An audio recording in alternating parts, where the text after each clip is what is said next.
proyekto para sa flood control ay palpak at gumuho.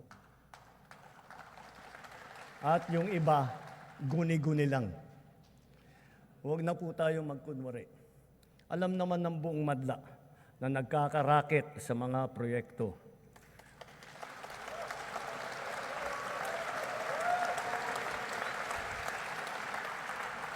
Mga kickback, mga initiative, errata, SOP, for the boys.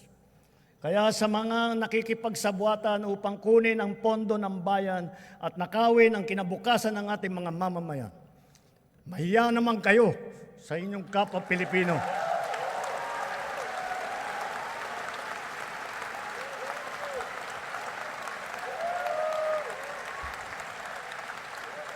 Mahiya naman kayo sa mga kabahayan nating naanod o nalubog sa mga pagbaha.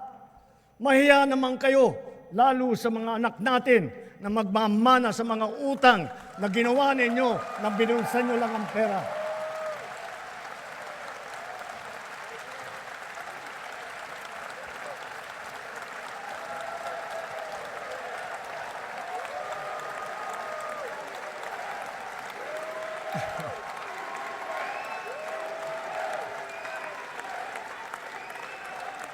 Para hindi na maulit, so that this will not happen again.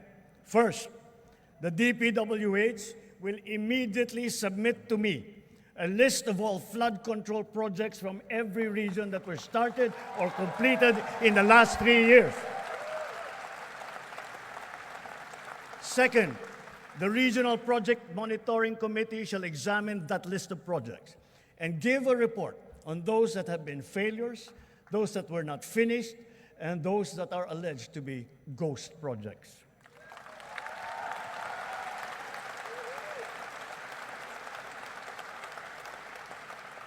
And third, we will publish this list.